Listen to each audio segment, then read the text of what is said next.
Thank you very much for that, Googs. Now, for the viewers at home, let me tell you something. Every morning after the show, we have a diary meeting, and Zain always starts the meeting by saying, we're winding up the year, there aren't that many stories to cover anymore, right? He's joining us in the studio now. His Newzroom Afrika is obviously editor. And Zain, there are stories to cover. No, Quite a lot.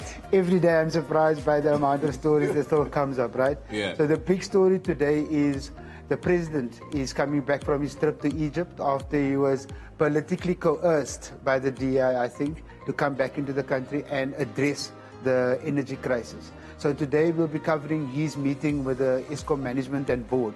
But we also understand that the president is planning a walkabout in some of the areas like Tembisa that's been hard hit by the floods. So that's a very good point. In fact, we touched on it today in politics. The guys at ESCOM are hard at work trying to, I guess, mitigate the crisis. Yes. But the question is, what can the president do? Is he coming back just to be seen to lead? But what's he going to do? I think that's the big question. So I think him as an individual and as the president can do very little because they're dealing with problems that are systemic and problems that haven't arisen today, right?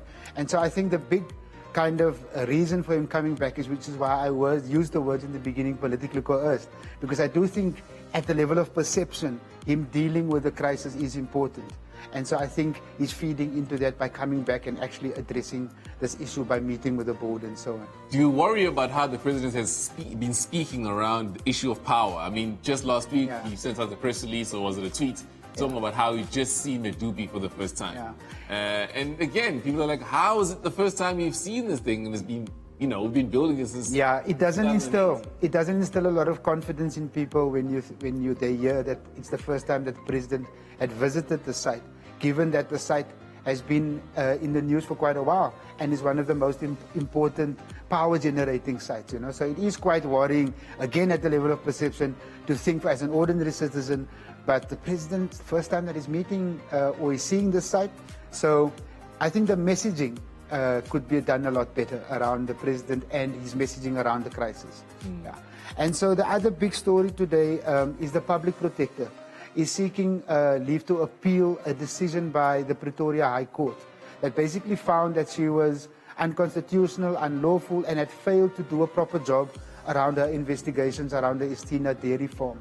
Right? Now this becomes even more important, the ruling against Judge Tolmay, or of Judge Tolmay's against the public protector. Why I'm saying it becomes more important, you'll remember a week or two ago Parliament passed approved the processes of how you can remove a public protector or a Chapter 9 institution head. So I think this will give the public protector's detractors a bit more ammunition to go after her, especially if she fails in this ruling today. Absolutely, because the daggers are out, and they have been for quite a few months now. Absolutely. And then lastly, the two big political stories. Obviously, the NEC is briefing the media today after a 3-day meeting.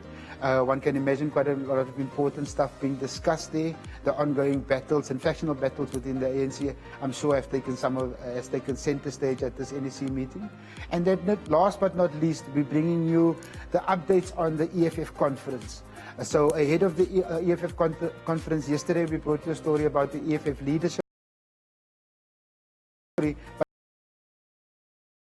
Its kind of influence in the leadership race. So remember, there were allegations that Kanya Kageshi march last week was used by the steering command as a political kind of factional battle. So we'll bring you a little bit more, just the behind the scenes of the dynamic kind of battle that's leading up to the EFF conference this weekend. A lot of excitement about that as well, especially if you're an EFF supporter. So thank you very much for coming through, Zain. Sure, thanks.